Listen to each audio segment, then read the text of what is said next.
We are really happy today to have Kendall King and Ayumi Stockman as our presenters today. They are the leaders of CARLA's Equity and Access to State Seals of Biliteracy initiative. Kendall is a professor and associate dean for graduate education and faculty development here at the University of Minnesota. And Ayumi is the world languages education specialist at the Minnesota Department of Education and a longtime friend of CARLA. So we're really happy to have them here.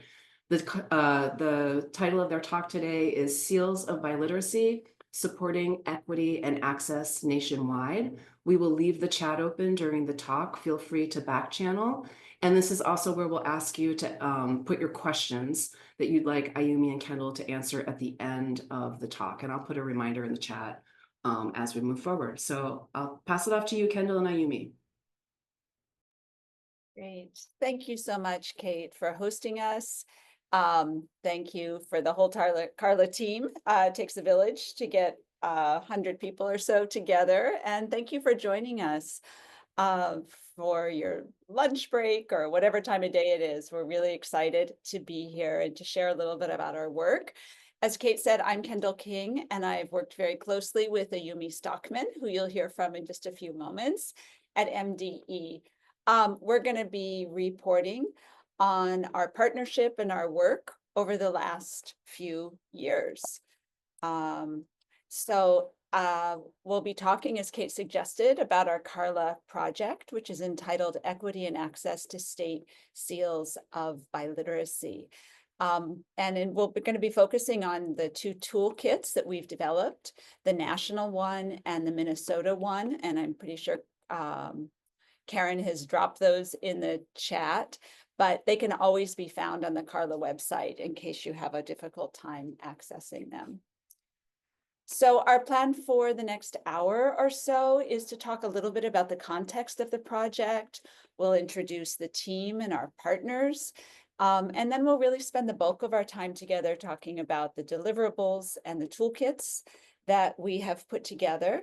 And we'll end by asking for some input and describing some next steps in our work. So I imagine most of you know what seals are, but just in case, seals of biliteracy are official recognitions that high school graduates in the US are eligible for. And these are intended to recognize high levels of proficiency in at least one other language, and sometimes also in English. So these are important both symbolically, kind of recognizing multilingualism and the achievement of language competence and intercultural competence, but they also have some material impacts, including being used for college credit in some states. So they have a monetary component to it, but also an important value, an important kind of symbolic component as well, and serve as powerful motivation for language learning. So you might know, it's pretty exciting that all states now have seals legislation in place. We used to show this map and we'd be kind of watching it turn as more and more states adopted legislation. But as of the end of last year, every state in the US has some sort of seal legislation. You might have followed the news that this was challenged in Indiana. I saw a few people from Indiana on the call, but I think that's been rolled back and the Indiana legislation is now safe.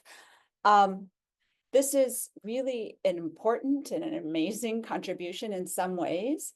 However, it's also important to know that in almost all cases, this is no cost legislation. That is, there's not funding tied to this legislation. So that's important, and it's going to be linked to some of the gaps and needs we're going to point to, because this tends to be sort of DIY. Some people have described it as an unfunded mandate. So it was relatively uncontroversial, not totally uncontroversial, but relatively uncontroversial to pass because there weren't funds allocated in nearly all, if not all, cases. We have some data now on how widespread seals are, how much uptake there has been given. This data was just released last month.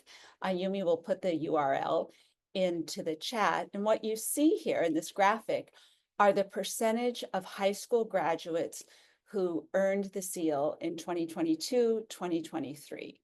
So you can see the numbers vary pretty significantly from 1% in Wisconsin to 13% in California.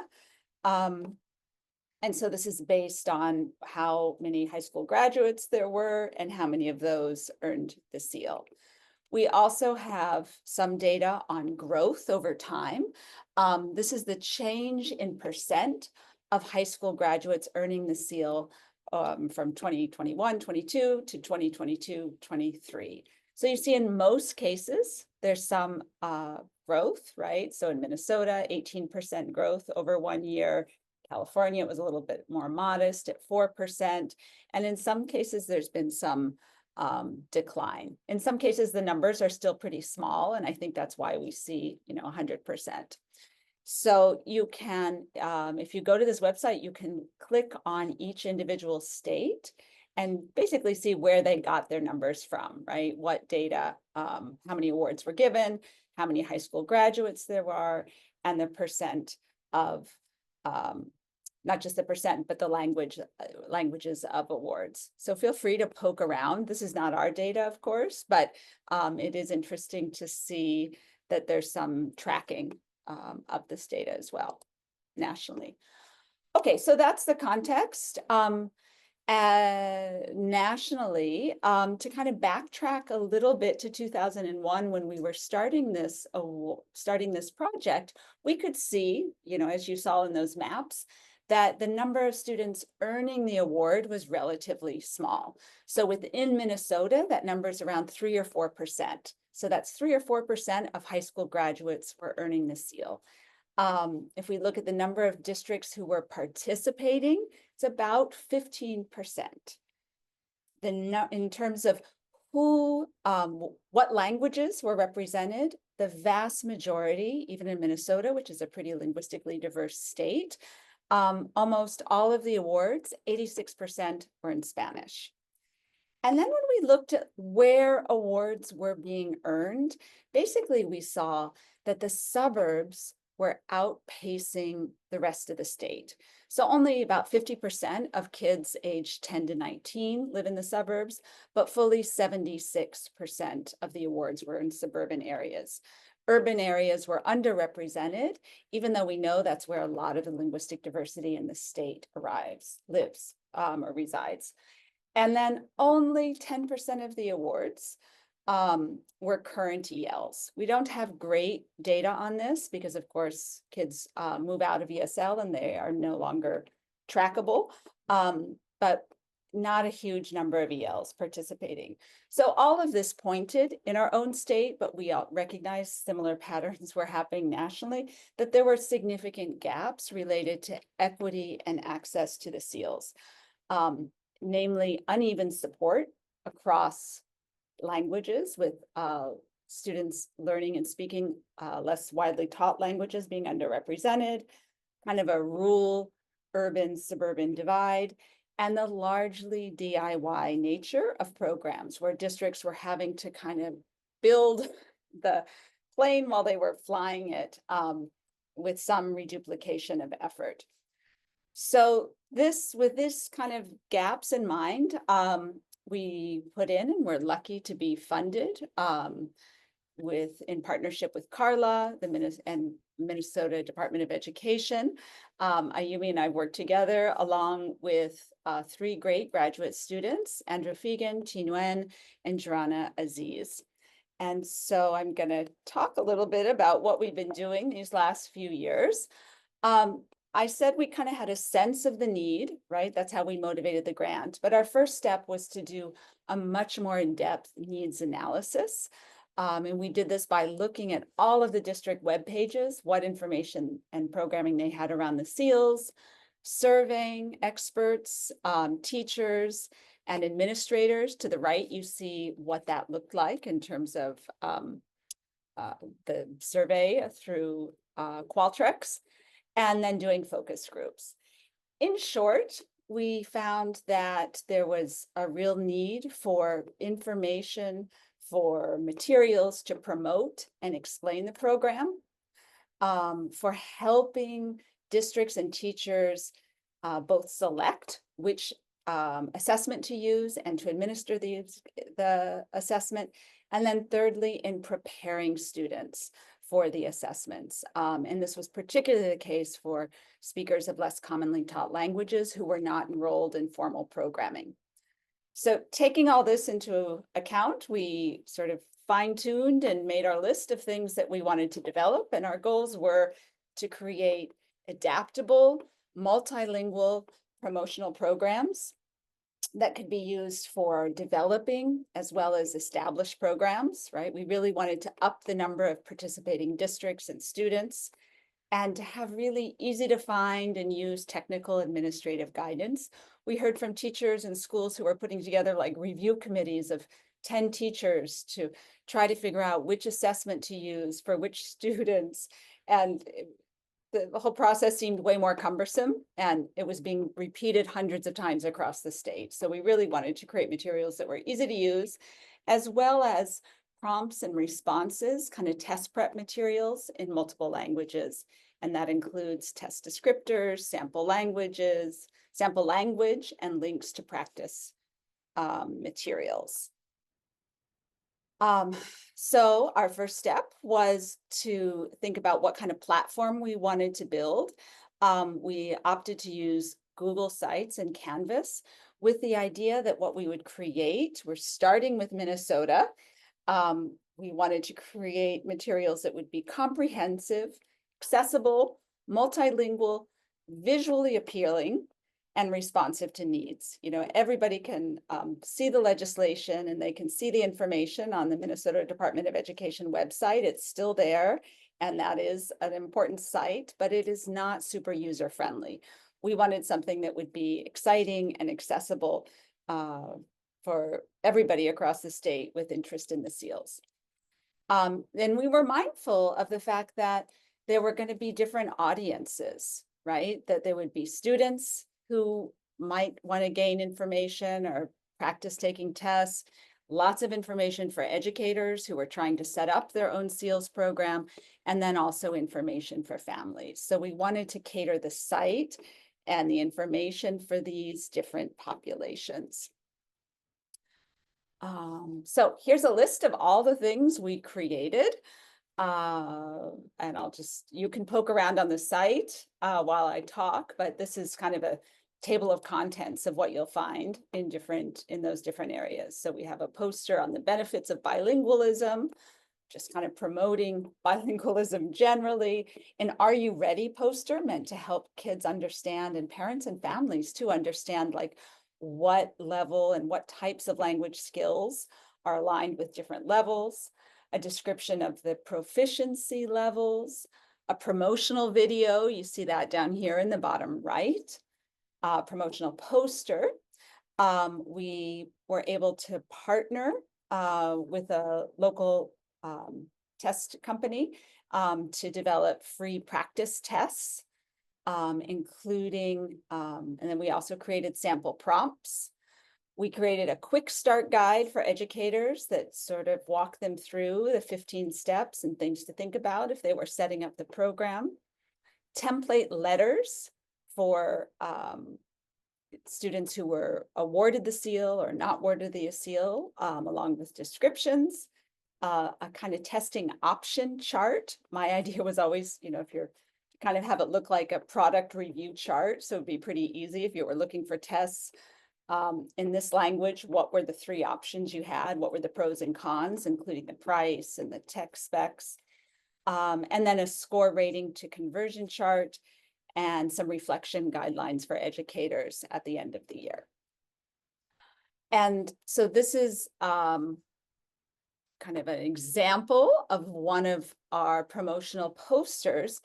And of course, SEAL programs are administered locally by schools or districts. So we wanted to make these customizable. Everybody could not be contacting me or Ayumi for information. They need to contact their language teacher or their administrator. So these are customizable, shareable in multiple modes, PDF, Word, and so forth, and available in lots of languages. You see the 7 listed here.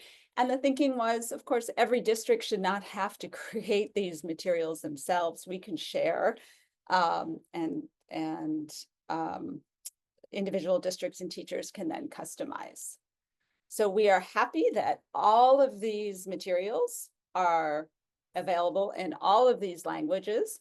And we're also really excited that Dari, Pashto, Ukrainian, and Swahili will be up on our Minnesota site in the next couple of weeks, I think. So we have kind of watched how traffic has moved through the site, and we're happy to see that we've had thousands of visitors, and interested to see on the right what pages tend to be the most used. And the practice tests, aside from the landing sites, the practice tests and the sample tests are widely used. So this was important kind of as not really a pilot, but as kind of setting the stage for the national toolkit, which Ayumi is going to talk about now. Ayumi, over to you. Thank you, Kendall. Hello, everybody. Welcome. This is Ayumi, and I'm going to talk about the second kind of a phase of the project. So the Minnesota Seals Toolkit website really laid the foundation for us to kind of replicate the similar site targeting a national audience. And then we decided to use the same tools such as Google's site and Canva. And then we also had a very similar aims, goals that are, we wanted those resources and materials to be comprehensive, accessible, and multilingual, visually appealing, and then responsive to the needs. But then we also need to consider that there are wide ranges and variations within the SEALS program in each state. So we need to make resources as generic as possible. And also we wanted to expand the audience to include higher education institutions and then employers. So in order to get informed about the needs, we tapped into these national level organizations such as NASASOFL, and then National Seals Conference calls that hosted by Arthur Charles. And we shared the Minnesota Seals site, and we asked them to kind of look around, and we asked the questions about what kind of resources and materials may be helpful for each different audience group. So one audience was the parent and the family group, the other one was a students group, and then the other group was a teacher administrator group. And we also asked what languages we should translate or some resources, materials make available. Next slide, please. So this is the results of the surveys and or the conversation from informal conversations we had.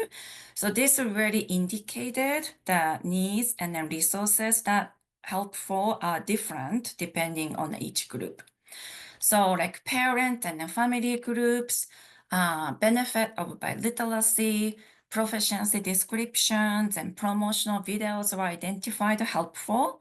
For the students groups, are you ready poster? Because oftentimes they have no really good idea about what kind of things they need to be able to do with the language. And then a practice test and sample prompts. Those were identified as very helpful items. And then for educators or the administrators who implement the program, for those folks like a quick start guide or the poster, promotional poster, and then language testing options, and then how to read ACT-FOR's proficiency levels into like levels of awards. Those information were identified as helpful. I just want to remind you that many schools, district do not have designated person for world languages area, and then let alone like for the bilingual seals. In Minnesota, it is called bilingual seals. There's anybody that is dedicated to do the seals of biliteracy. Therefore, that you will see some of those people, lots of people are really needing help in terms of like which assessment to use. If you are in a languages education field, like act force term may come naturally, but oftentimes it wasn't the case for many of the folks who are implementing the program. Next slide, please. So this is also the list of languages that was identified in terms of for the translation materials. And then we, of course, had considerations of what areas are needed most. So that is really the less commonly taught languages. So we ended up having these some of the resource materials in Amharic, Arabic, Mandarin Chinese, and Hmong, Somali, Spanish, Tagalog, and then Vietnamese. Next slide, please. These are the comments and the suggestions that people expressed in the survey. From here, two areas of needs emerged. So one is information and resources for higher education institutions. The other one is for the businesses and employers. So definitely having these surveys conducted and then having conversations with professionals at the national level informed what kind of resources and materials we could develop for this site. So the next slide, please.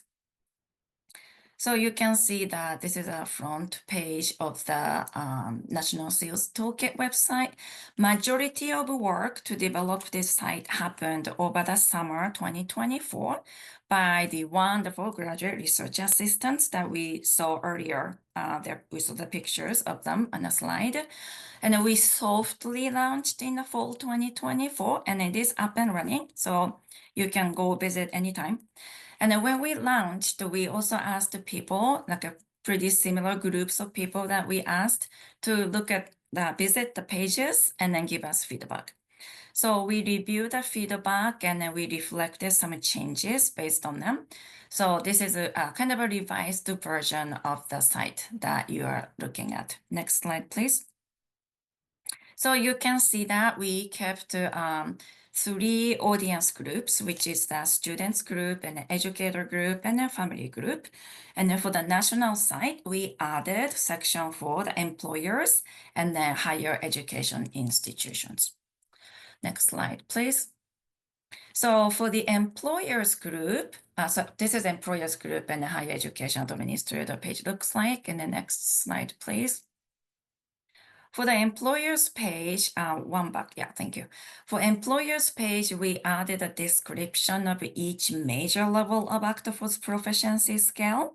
So that hiring businesses, companies, they will have some ideas about what the intermediate range learners, CEO awardees can do with the language, and what would be the advanced range. So then we thought that would be a helpful information. The next slide, please. For higher education institutions, one of the tools that we added is a chart that lists all the seal levels across all 50 states and then DC, thinking that in the colleges, they get students from all over the different states. And this would have been a very interesting thing for anybody to look at. It really reveals how different the program is across the nation. So let's say the gold seal from Florida and then the gold seal from Minnesota, they are not the same thing. They're not the same level. So this is a very kind of interesting tool chart to look at. We also added a link to the growing list of institutions that award college credit. That list is maintained by Dr. Kristen Davin. Next slide, please. Here's another kind of an easy, quick tool. We are calling it the calculator. Since, again, all the states are so different, you can select a state on the top part. And then once you select the state, at the next in the middle, CO award level, it will bring up all the seals that they have, if they have multiple. So like in Minnesota, we have 3 levels of awards. So if you click Minnesota, then in the middle, those 3 levels awards are gonna show up. And then you click one of them, and then at the bottom, it shows which act for the proficiency level that correlate to. So we thought that this is also kind of a really nice tool to have handy. Look at the different states information really quick. Next slide, please. So you may be familiar with this book published by Dr. Christine Davin and Amy Henneke.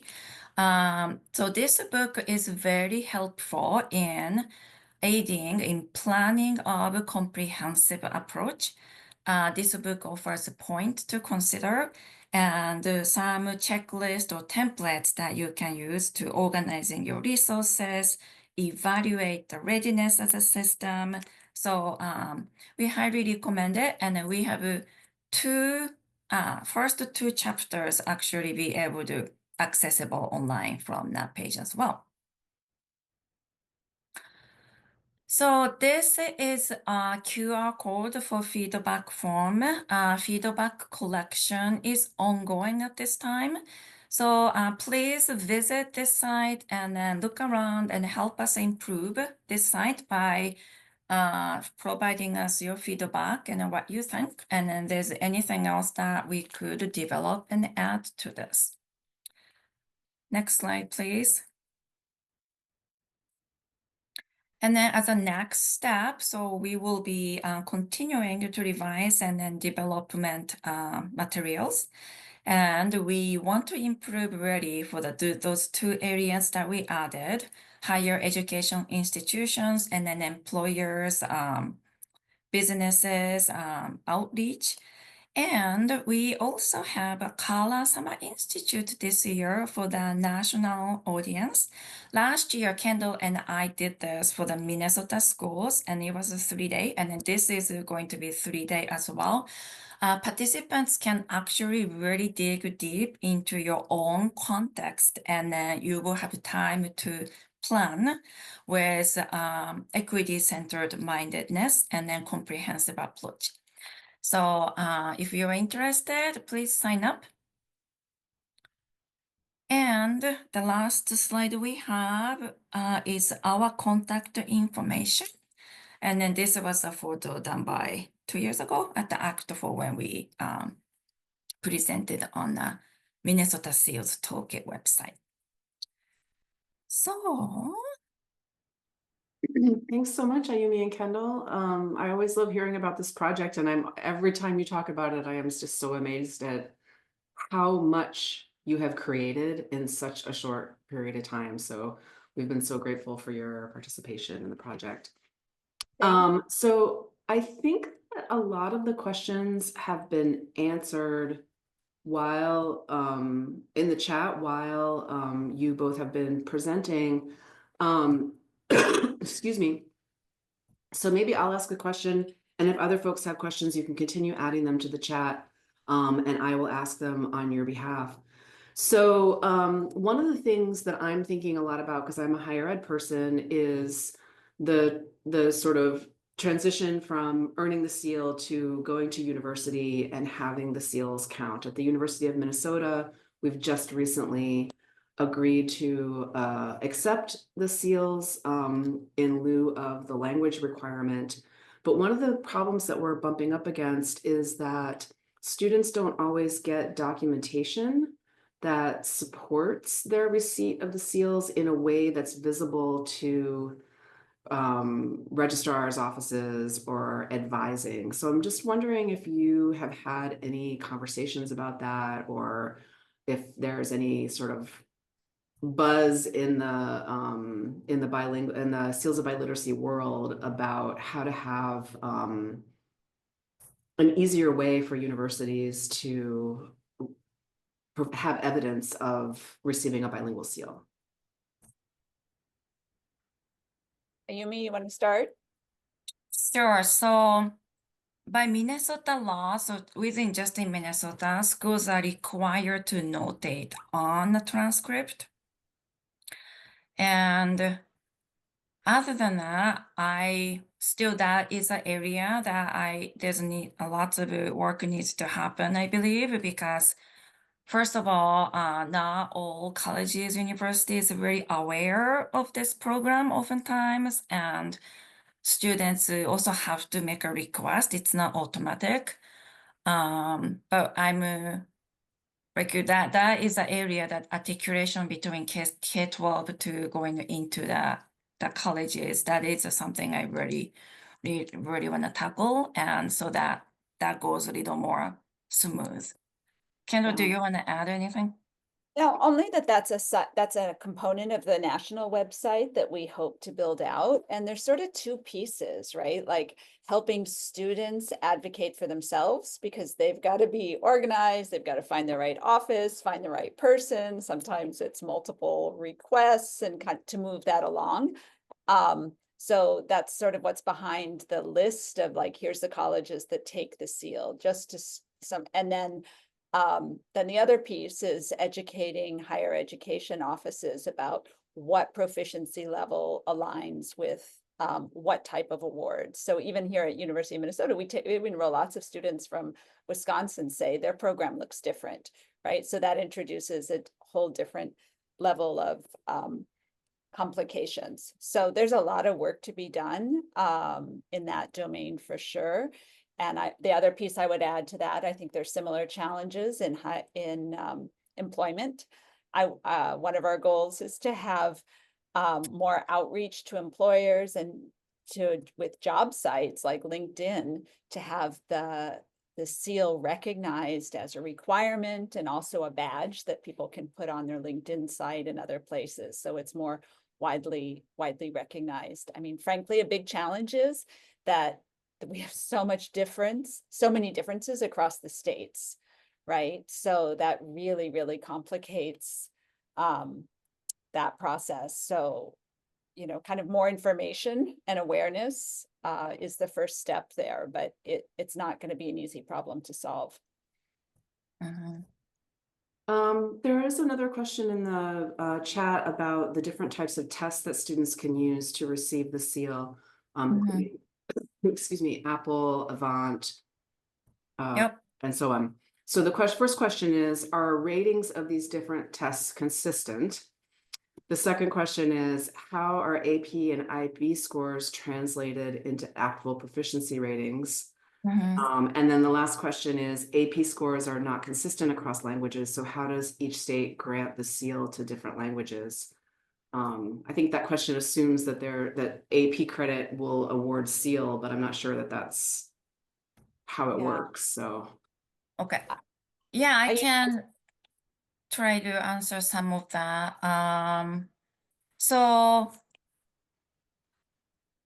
each state has a different kind of a list of approved assessments. So I can speak only to Minnesota in this case.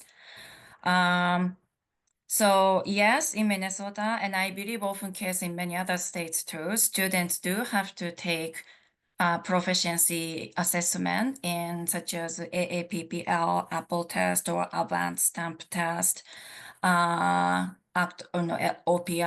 WPT, but if they do that, they have to do also listening and reading as well.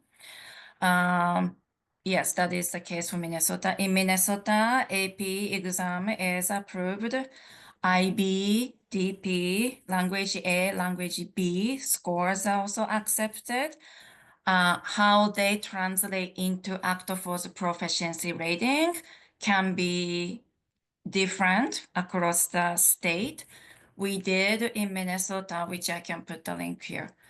In Minnesota, we had a small committee of language educators who actually do the IBDP, looked at rubrics and descriptions, and then we made an alignment to Actofor's proficiency guidelines.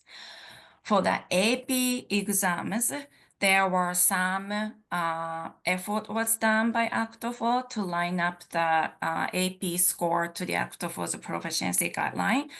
But as far as I knew at that time, this was several years ago, something like that did not exist for IBDP, language B, language A. So in Minnesota, we did have a committee to look at that. And then you can find that information on that page that I just put the link to. What was the other question? I'll repeat them all. Hang on, there's a lot going on. Consistent, Are whether ratings consistent across different tests? No, so I just put a link in the chat that kind of shows what this looks like in Minnesota. So here's the test provider. Oh, that's basic information. Sorry, I think the one I wanted to provide was the levels. Score. Yeah. So the test score to award level conversion, that's what I meant to share. Oh, okay. So that kind of gives folks an idea of what level one needs to earn on each test to be eligible for which award. That's the how to convert test scores to award levels. Oh, yeah, that's right. We had that. So that's helpful if you live in Minnesota, but of course that's going to look different in each state because the award levels are different.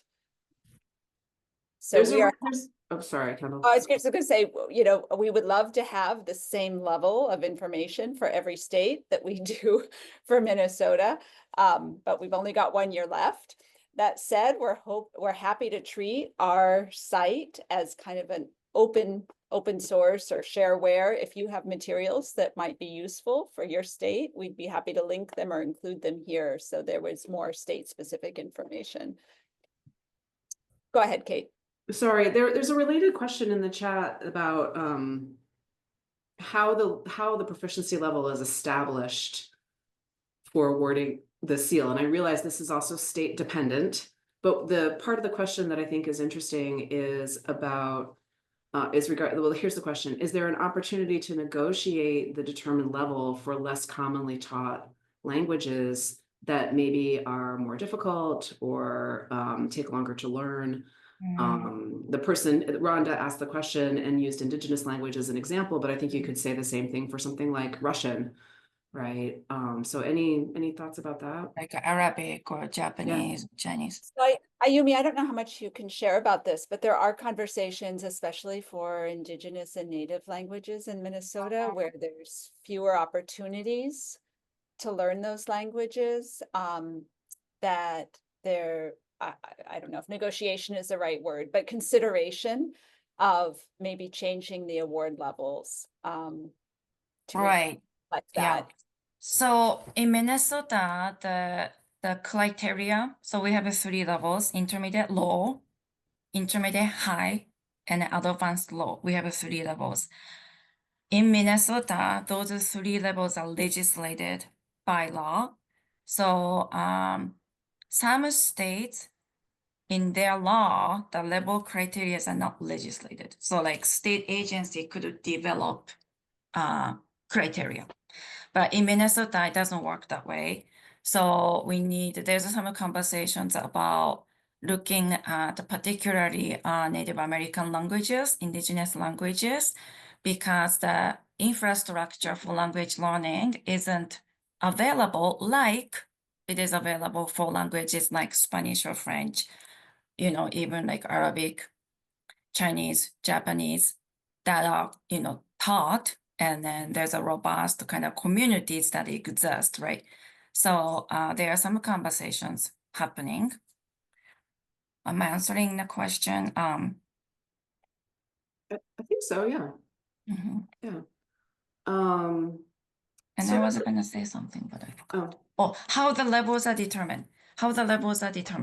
Yeah. So that's interesting, and it's historical too, because in Minnesota, intermediate low level award was in a statute since 2009, and it was even before Seal of Biliteracy or Minnesota Bilingual Seals came.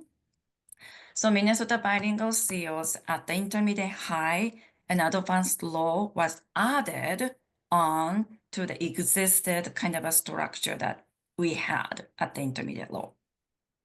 Although it still doesn't answer why it's intermediate low and intermediate high and advanced, but I think it has something to do with, what we know about how long for learners to get to intermediate low or intermediate high. I think has something to do with that as well. So Thanks. oh, Oh, sorry, Kendall, go ahead. sorry, I was going to do your job, Kate. We'll stop doing that. No, just kidding. So there's a question here about the map that you showed earlier, showing the percentage of recipients, like the percentage of folks in each state who get this seal.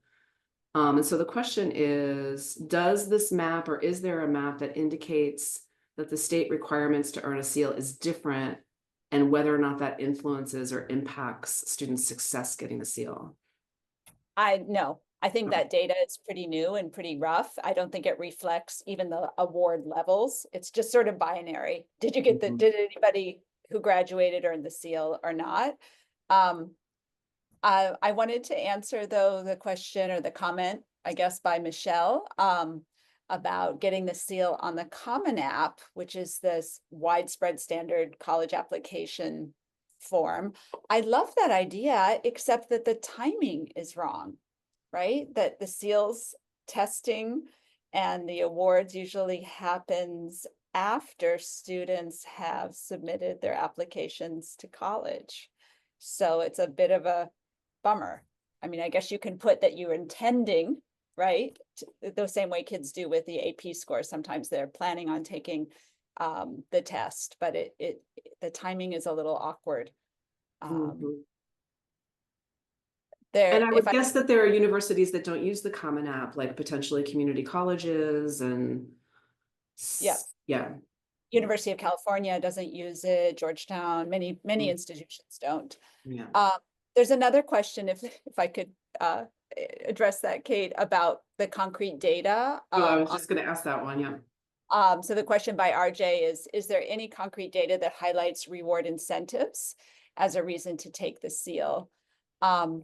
So we don't have amazing quantitative data on this. We have some pretty strong qualitative data, mostly by Kristen Davin and Amy Heinecke, that point to the motivation for students, the really power for them to continue studying, and the really kind of powerful affirmative value in earning the seal, but also in things like, for students said things like, this was the first time I ever saw my language, Vietnamese or Hmong, in a formal context, right? So promoting the language and pride and in the language in general. We have some kind of quantitative data from California that show, unrelated to the seals, that multilingual learners, bilinguals slightly out earn monolinguals. That's kind of some of the stronger quantitative data that we have as well on that. I just put the article by them in the chat, the one that you're talking about. Oh, thanks, Ayumi. I don't know if you two saw Barbara's post. Hi, Barbara. Thanks for coming today. I don't know if you saw her post about New York State and the different ways that students can be awarded the seal. I find it very interesting because your project is about equity and access to state seals of biliteracy. And it appears that in New York State, there are multiple pathways to being awarded the seal that isn't just testing. Are you familiar with other states that are doing similar things to New York, or does this seem to be an innovation to you? I think that's pretty unusual. Sorry, can you repeat that, Kate? Yeah, so there's a post in the chat from Barbara who talks about the multiple pathways to getting the New York State Seal of Biliteracy. And so the list includes completing a home language arts program with an average of 85% or better, earning a set score on an approved assessment in English or a world language, demonstrating successful completion of coursework from a nation outside of the United States, and completing and presenting a culminating project in English or a world language that demonstrates the required level of proficiency in all three modes of communication. So that's interesting, I think relatively unusual, but it kind of, those sorts of alternative assessments like a portfolio or some of these other grade-based or experiential-based criteria echo what Ayumi was suggesting about adjustments for languages which are less well supported, less widely taught, Indigenous languages in perspective and in particular. But what Barbara suggests is really interesting too, about how this presents challenges to higher ed, right? So there's like a real balance there. It was really complicated and tricky to get the University of Minnesota to accept the seal. And we had to say over and over again, that's, this ACTFL level across all four modalities. And that, eventually won the day. But as soon as we kind of downgrade that or create alternatives, it allows higher ed folks who are rightly concerned about enrollments to rethink accepting the seal for credit. So that I just want to recognize there's some tension there. I mean, to put it a little bit more bluntly, there's a lot of gatekeeping going on at universities, right? And so, we want to make sure, we collectively want to make sure that students are reaching a certain proficiency level, and particularly at the University of Minnesota, which has been a very proficiency-oriented university in terms of the language requirement. There's some very strict guidelines about where students need to be. And so it was a long conversation. And there were lots of gatekeepers. So it's not just the language departments, but it's also advising, and it's undergraduate education and registrar's office, and so on and so forth.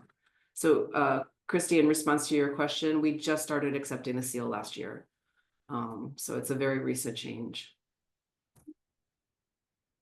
So we want to, just to reiterate, we want to recognize all of the multilingual skills that so many of our students have, but we also want to be able to say something specific about their proficiency levels. Right. Yeah, and at a, sorry, I don't mean to kind of hijack the conversation, but at a large university like U of M, I mean, we've got, 40, 50,000 students. And so there has to be some systems in place for us to be able to evaluate what students have achieved, right?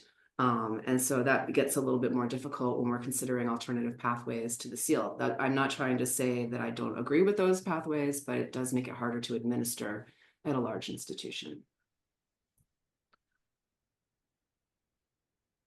Other comments? If we missed you, please repost.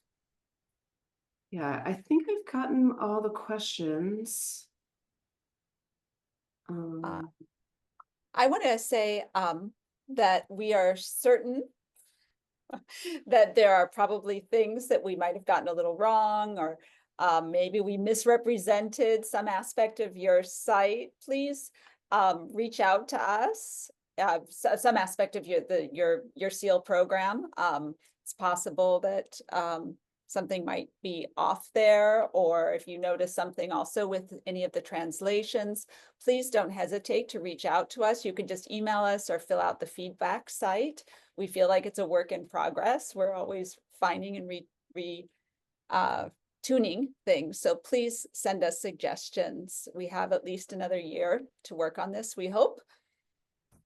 There's one new question in the chat that's relevant to what we were just talking about, from Kayla, who says, I've begun to have conversations with local universities to accept the seal. What are some suggestions that help you move forward at Minnesota? What a great question. I think we kind of leaned into the equity and access piece. We are a university that serves the entire state. This is a way of not closing the door, but opening the door to students who have oftentimes been marginalized or not welcome to the University of Minnesota. It has the potential to help with graduation rates because they can move through their program more quickly. So all those reasons around welcoming, encouraging, and supporting minority language and minoritized and racialized students. And then I think we also made an argument to the language departments that this might help recruit majors, right? If you can come in and earn a couple of credits, you're halfway to a minor and you're, a quarter of a way to a major. And faculty want majors and they want to be able to teach those higher level courses as well. So it was attractive for both of those reasons. I think, Kayla, too, being able to show equivalency with the kinds of proficiency expectations that are in the foreign language requirement at the universities that you're working with, if they have one. Because I think that is one concern that language departments have, is that if students are testing out of the language requirement, are they coming into major or minor courses with the proficiency that's expected to be able to do upper level work? And so being able to articulate those equivalencies is really important. I would also say having an ally both in the whatever relevant department in your College of Education at the university that you're working with. I mean, we have Kendall as an ally. I'm in a language department here at the U. So we have Kendall as an ally who, of course, is very well informed, but then also having a couple of allies in the language departments so that you're able to make this argument from multiple perspectives to convince departments and administrators that this is a smart thing to do. Thanks, Kate. There's one other question about NCAA requirements for student athletes. I have no idea about that, but it does remind me that there are sometimes tricky financial aid implications for students when they get credits awarded. So care needs to be taken that they're not negatively impacted if they have a Pell Grant or something like that. Well, thank you so much, Kendall and Ayumi, and thanks to everybody in the audience for all of your thoughtful questions and all of the information that you've provided about your what's going on in your states. I mean, I think this underscores the importance of the project that Ayumi and Kendall are leading, because things are so different all over the country. And so to have like a one-stop place where you can get resources, I hope is going to be really useful to the folks in this meeting. So thank you. Thank you for coming to this CARLA talk. We hope we'll see you at another talk in the future, and have a great day, everybody.